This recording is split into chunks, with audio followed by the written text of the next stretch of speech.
pero Dios sabe que a veces las elecciones son parte de nuestra libertad. Nosotros como seres humanos tenemos siempre la libertad de elegir. Y los que tienen Biblia, me gustaría que me acompañen en el libro de Ruth. El libro de Ruth, que está en el Antiguo Testamento. Vamos a leer el capítulo 1.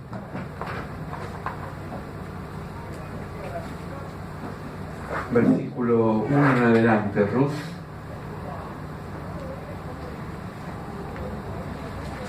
Capítulo 1, versículo 1 en adelante. Es una historia muy emocionante de una mujer llamada Ruth que supo elegir bien su camino.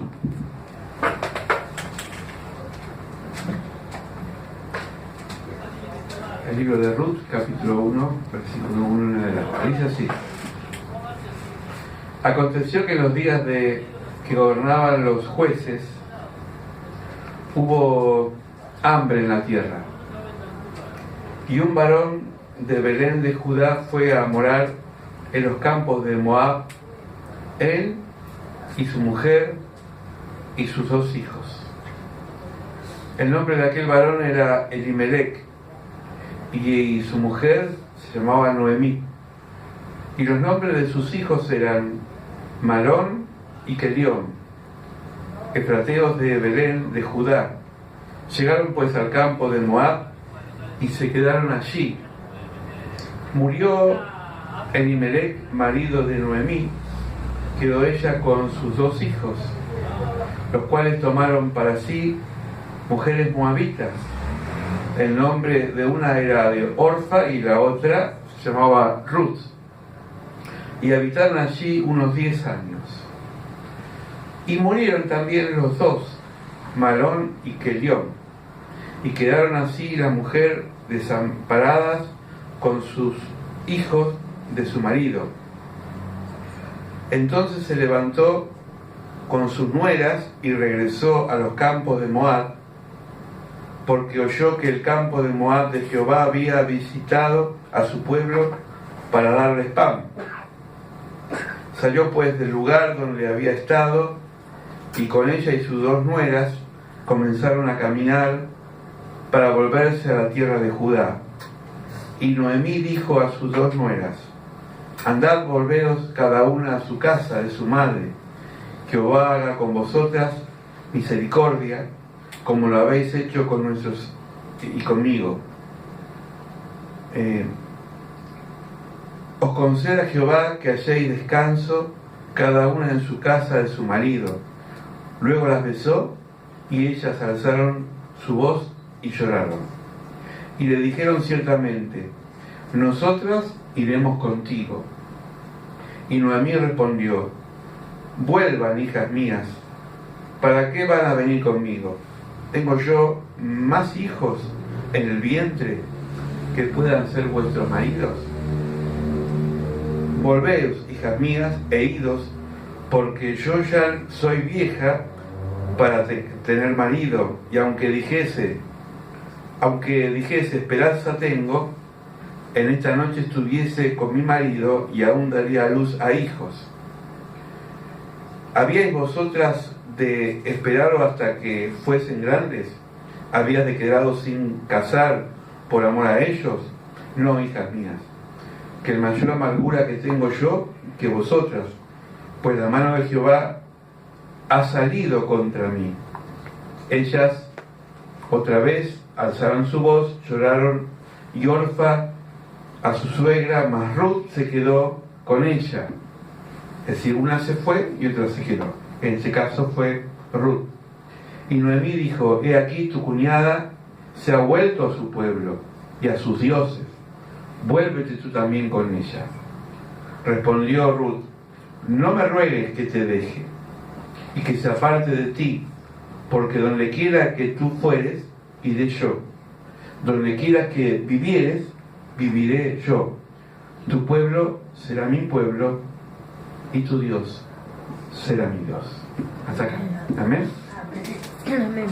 Yo les decía recién que a veces en nosotros tenemos el mundo natural, que es el mundo que vemos, el mundo que palpamos, y el mundo espiritual, que es el que no vemos y palpamos, que le llamamos fe, ¿no?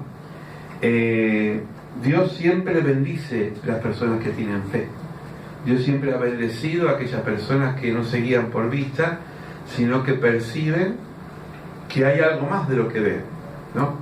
En el mundo natural, voy a poner un ejemplo, si uno tiene dos ofertas de trabajo, y en un trabajo te ofrecen, por ejemplo, 15.000 pesos, y en el otro trabajo te ofrecen 30.000 pesos.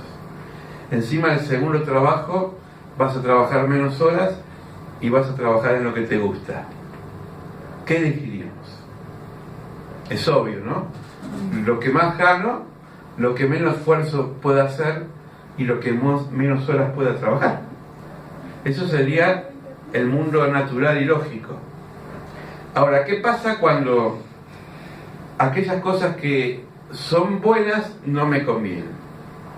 A veces pueden ser que mis elecciones, lo que yo elija, no quiere decir que sea lo correcto. Yo quisiera tocar algunos puntos de la Biblia, de personajes que aparentemente eligieron cosas buenas, pero que les fue mal.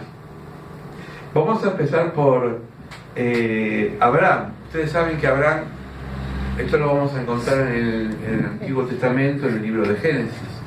Abraham fue un hombre que Dios lo llamó a dejar su familia, su parentela, y se fue con su esposa Sara a una tierra que él desconocía. Es decir, dice la carta a los Hebreos, capítulo 11, que él salió por fe, no por vista, a una tierra que desconocía, ¿sí?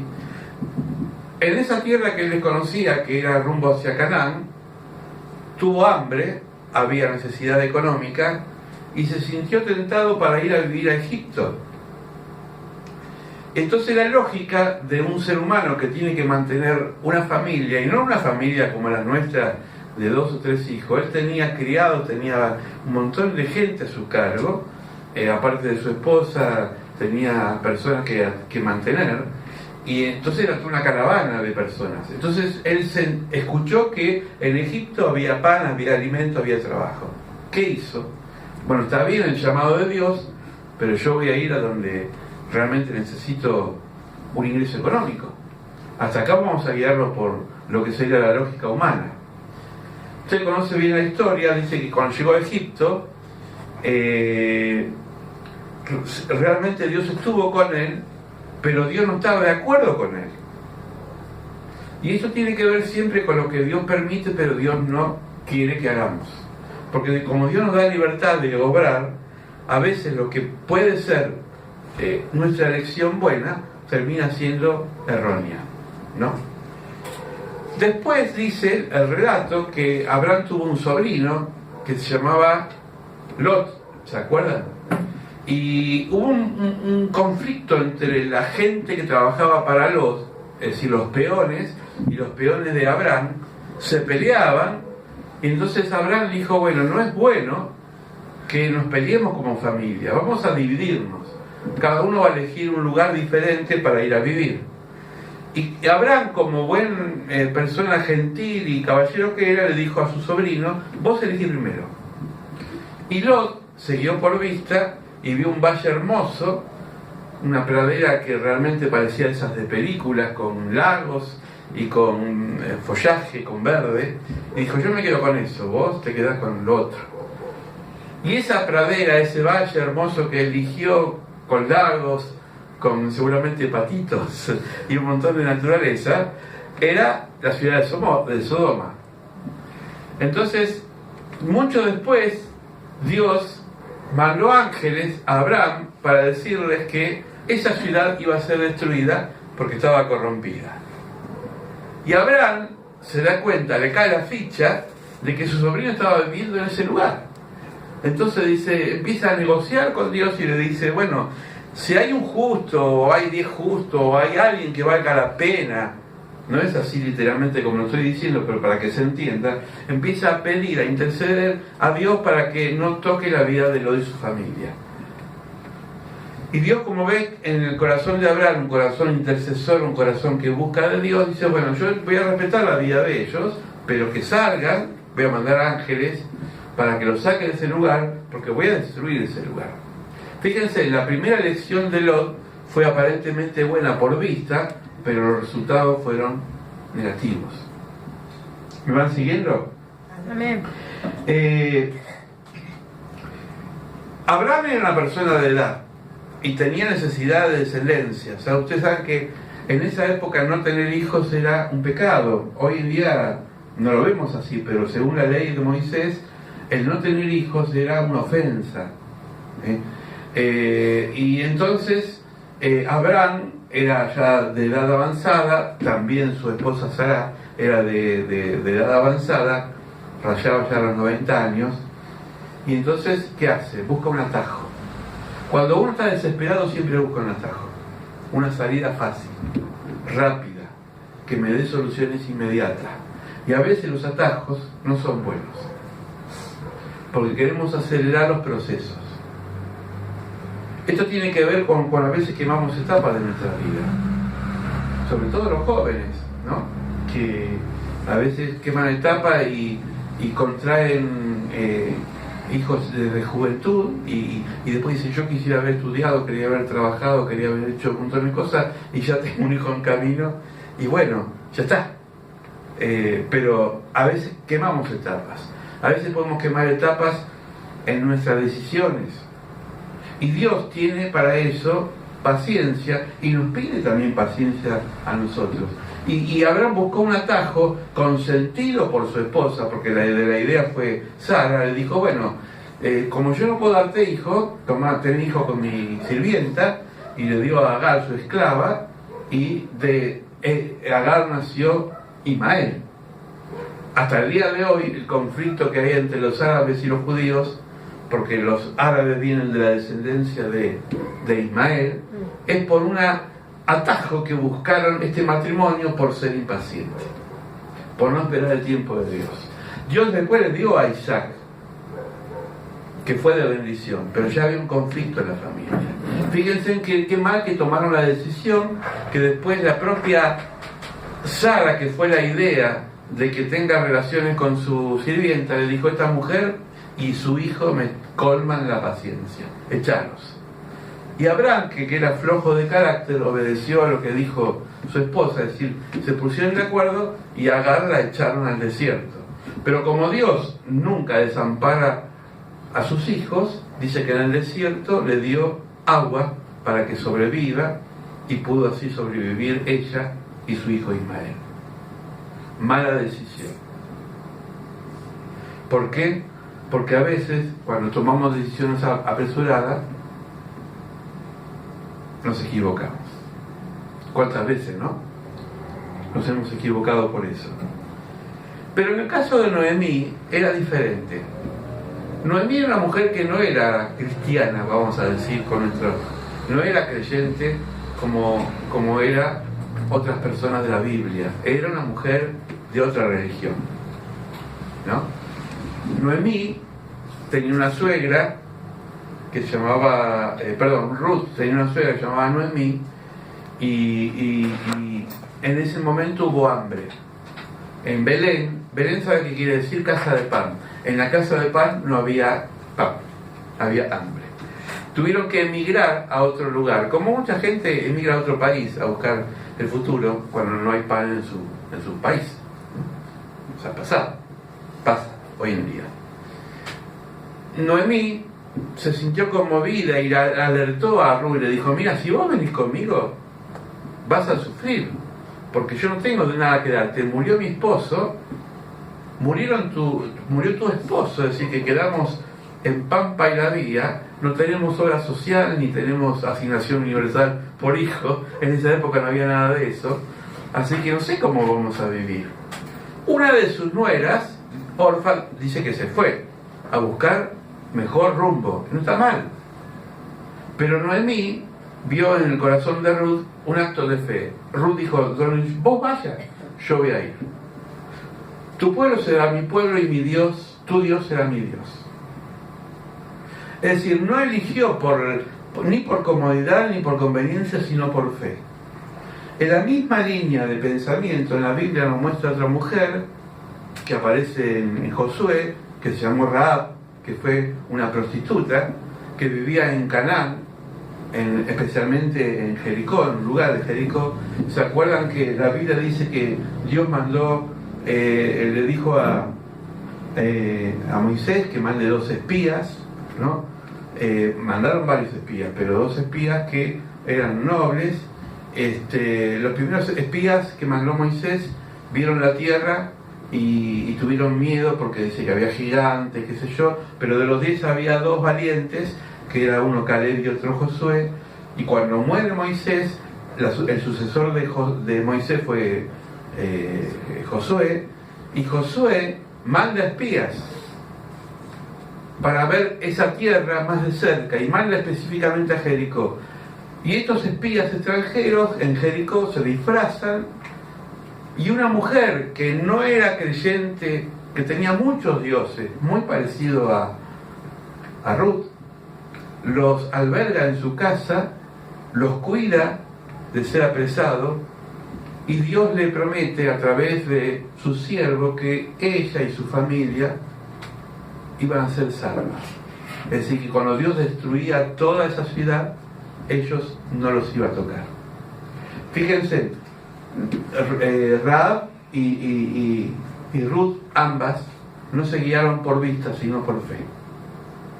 Por eso cuando Jesús resucitó, dice que Él resucitó y se le apareció a los discípulos, y había una persona, un discípulo muy conocido, que de ahí viene el refrán ver para creer, Tomás, que él dijo, yo si no veo y no toco, no creo. Entonces Jesús, cuando se aparece otra vez, estaba Tomás y Jesús le agarra la mano y le dice, poné la mano en la llaga y acá en el costado. Y Tomás se quedó sorprendido y le dijo al Señor, ¿vos querés saber? Sí, creo, ahora sí creo porque vi. Y Jesús le dice, felices o bienaventurados el que cree sin haber visto. Esto es la fe. Amén. Por eso tiene mucho que ver la fe. Dios valoriza mucho la fe, porque es dar un paso más que a veces implica riesgo, porque la fe hay que ser arriesgado, hay que ser corajudo, hay que ser valiente para decir yo creo a pesar de las circunstancias, yo creo a pesar de la situación económica, yo creo a pesar de la situación del país, de mi familia, que Dios me va a dar lo que yo necesito. Pero para eso necesitamos fe. Por eso dice la Biblia muy claramente que sin fe no podemos agradar a Dios. Y lo que hizo Ruth fue un acto de fe. Le dijo a su suegra, a Noemí, yo te voy a seguir, yo voy a estar con vos, yo te voy a acompañar. Sé que donde vos me estás ofreciendo un albergue, no tengo la posibilidad quizás económica de salir adelante, pero tu Dios va a ser mi Dios. Esto se llama adoptar la fe. Cuando una persona tiene fe, imparte fe en aquella persona que no tiene fe, porque la fe también es contagiosa. Cuando uno escucha un testimonio de una persona que ha sido realmente bendecida por Dios, se contagia y dice, yo quiero lo mismo, yo quiero tener lo que esta persona tuvo. Y esa persona que escuchó usted el testimonio quizás no es mejor que usted, pero tuvo ese acto de fe, de valentía, de decir, yo creo en el Señor, a pesar de las circunstancias yo creo. Y siempre la Biblia, desde el Génesis al Apocalipsis, la fe es el distintivo del creyente. Sin fe no podemos entender lo que Dios quiere para nuestras vidas. Por eso cuando tenemos un acto de fe, tenemos que decir, Señor, yo no sé cómo te vas a arreglar, pero vos sos Dios y te vas a arreglar para darme aquello que yo necesito. Y cuando Dios ve un corazón de fe, Dios se mueve a los ángeles, mueve las circunstancias, mueve la situación para darnos y otorgarnos aquellas cosas que necesitamos. Estaba leyendo el índice de una canasta familiar y hoy le decía a mi esposa, nosotros estamos debajo de la canasta familiar. Estamos debajo casi de la indigencia conforme a los parámetros del mundo de lo que una familia necesita comer. Pero Dios nos provee. Y Dios no nos hace faltar lo básico. No porque seamos mejores, no porque seamos super santos, porque le creemos a Dios. Porque dice la palabra en el Salmo que no he visto justo desamparado ni hijo que mendigue pan. Y yo creo que Dios nos da su providencia, porque Dios siempre piensa en nosotros. Tenemos que creerle a la palabra. Ahora, San Pablo, y termino con esto, San Pablo dice que el hombre natural no entiende las cosas del espíritu, el hombre y la mujer, ¿no? Habla de género. Mas el hombre espiritual entiende las cosas del espíritu. Para el hombre natural, las cosas del espíritu son locuras. ¿Qué es el hombre natural? La persona que no tiene el espíritu de Dios y que todo lo razona con la mente y no con la fe. Entonces dice, yo no voy a llegar a fin de mes, yo no voy a hacer esto o lo otro para Dios porque no me dan los números, yo no voy a perder tiempo orando como hacen mucho, o leyendo la Biblia, porque para mí es pérdida de tiempo. Es el análisis del hombre natural que trata de buscar siempre los resultados en los hechos. Pero el hombre espiritual o la mujer espiritual es aquella persona que invierte para Dios su tiempo, aún su dinero, aún su dedicación, y Dios lo bendice. Por eso dice que el hombre espiritual no se equivoca. Si nosotros, para ser hombre espiritual o mujer espiritual, hay 4 principios básicos. El primero es tener una vida de oración. Cristiano que no tiene una vida de oración diaria no puede percibir las cosas de Dios. Porque el mundo espiritual se abre a través de la oración. Dice la palabra de Dios en el libro de Reyes que estaba el profeta Eliseo. Usted lo puede leer en el segundo libro de Reyes. Estaba el profeta Eliseo y estaba su criado Giesi, y cuando vino el ejército, Giesi se asustó porque dijo, nos van a hacer bolsa, miren todos los que son. Y Eliseo oró al Señor y dijo, Señor, que él vea lo que yo estoy viendo. Y se le abrió el mundo espiritual y vio que delante tenía ángeles que iban a pelear con ellos y lo iban a defender del enemigo. Eso es el mundo espiritual. Ver lo que no ven mis ojos naturales. Amén. Tener un acto de fe. Entonces la oración me habilita, me sensibiliza, ver las cosas que no veo naturalmente. Lo segundo es la palabra de Dios. Si yo me alimento todos los días de la palabra, leo la palabra o la escucho y trato de aplicarla con un acto de fe, la palabra es viva y eficaz. Y si el Señor hoy te dice en la palabra, cualquier versículo, hay miles de promesas. Yo estoy contigo, no te voy a desamparar. Donde quieras que vaya, yo lo creo. Esa palabra cobra vida en mí y se produce lo que es la fe. Por ejemplo, ¿ustedes se acuerdan cuando Jesús hizo caminar a Pedro en el agua? La palabra de Jesús le dijo, ven, sal del bote y camina. En la lógica física y natural es imposible que por el peso de un cuerpo pueda caminar sobre el agua. Ningún físico matemático le encuentra lógica a eso. Pero la palabra de Dios hizo que Pedro salga del bote y vaya hacia Jesús. Cuando él dudó, es decir, perdió la fe, se hundió. Y Jesús le toma de la mano, porque siempre nos toma de la mano cuando nos hundimos, y le dijo, hombre de poca fe, cree. ¿Se dan cuenta? La fe no la podía crear Jesús, la tenía que crear Pedro. Jesús daba la palabra, pero el que tuvo el acto de fe fue Pedro. Escuchó la palabra. La palabra es viva y eficaz. Entonces la oración, la palabra, la comunión con Dios y la comunión con los hermanos, porque el testimonio de la palabra viene a través del contagio congregacional. Una vez había un hombre que se estaba por suicidar, dice en su diario, porque escribía un diario, un cuaderno, que pasó por una iglesia y a media cuadra de la iglesia, supongamos que pase por acá y a media cuadra escucha una predicación y algo lo hizo quedar en ese lugar, de afuera, no se animaba a entrar, y escuchó la predicación, y justo la predicación, el predicador estaba diciendo que Dios vino a traer vida y vida en abundancia, y que no somos nada ni nada sin Dios, y nuestra vida vale mucho con Dios. Y él estaba a punto de ir a un puente y tirarse. Esa palabra le cambió el eje, se arrodilló en la vereda y le pidió perdón al Señor, y hoy es uno de los más grandes predicadores del mundo. ¿Por qué? Porque la palabra, que es viva y eficaz en la forma congregacional en la iglesia, fue lanzada con fe. Por eso nosotros, cuando venimos a la congregación, nos retroalimentamos del testimonio, de las alabanzas, de la congregación, del hermano, de la hermana que da algo para compartir. La fe es como la gimnasia. Nosotros a veces salimos a caminar un ratito, ¿no? Cuando uno más camina, más ganas de caminar tiene. O sea, que de arriba. Yo camino y hago otras cosas cuando camino. Me gusta. Pero me doy cuenta de eso, se aflojan los músculos. Cuando uno ora, más ganas de orar tiene. Amén. Cuando uno estudia la palabra, más ganas de estudiar tiene. Porque se despierta el apetito espiritual. Y uno se sensibiliza y pasa de ser hombre natural a hombre espiritual.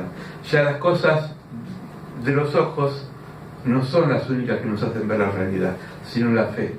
Porque decía una vez Jesús Adrián Romero, y me gustó, que el mundo natural es una copia del mundo espiritual. Y es verdad, porque lo busqué en el Génesis. Dice que la palabra dice que al principio era un caos, y Dios dio la palabra, y el caos se convirtió en orden. Naturalmente el mundo es un caos todavía, porque es un desorden. Hay violencia, hay crimen, hay secuestro, violaciones, hay estafa, hay quiebras de familias. Ese es el mundo natural. Pero la palabra de Dios puede reordenar el mundo natural y transformarlo en un mundo de milagro. Por eso, a mí me gusta mucho esa canción que dice: un milagro Dios quiere hacer en ti. Quiere salvarte, quiere sanarte, quiere librarte y hacerte el bien. Amén. Un milagro Dios quiere hacer en ti. Quiere hacer también en mí. No dejemos pasar esta oportunidad. El Señor tiene en esta noche que darnos esta oportunidad para nuestras vidas. Dejemos de mirar las cosas con los ojos naturales. Miremos con los ojos de la fe. Vamos a orar. Padre, en el nombre de Jesús, te pedimos que esta palabra penetre en nuestro corazón, que sea para nosotros el alimento del maná, que nos dé, Señor, la fuerza para seguir adelante, que podamos entender, Señor, que la vida con los ojos espirituales es mucho más linda, más arriesgosa, pero más aventurosa. Nunca es rutina, nunca, Señor, es una vida aburrida, Señor, sino que siempre tú nos mandas a situaciones nuevas en nuestras vidas. Que podamos abrir estos ojos que lo tenemos ahora vedados, Señor, como un vendaje. Señor, que podamos ver por fe aquellas cosas que no vemos ahora naturalmente.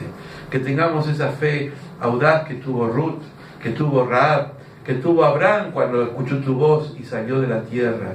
Que tuvo, Señor, también el profeta Eliseo cuando escuchó tu voz a través de su siervo, el profeta Elías, Señor. Señor, esa fe que tuvo, Señor, también Lot, de escuchar a estos ángeles que lo venían a advertir, Señor. Esa fe, Señor, que es inmensa, que no tiene límites, que es capaz de crear cosas nuevas. Esa fe que necesitamos en esta noche para vivir una vida diferente, vida en abundancia que solamente Jesucristo quiere darnos. Gracias, Señor, por las hermanas presentes. Gracias porque aquellos que no están seguramente van a poder ver el video, Señor, y también se puedan seguir nutriendo la fe. Bendice a todos los hermanos de nuestra iglesia en el nombre de Jesús. Amén.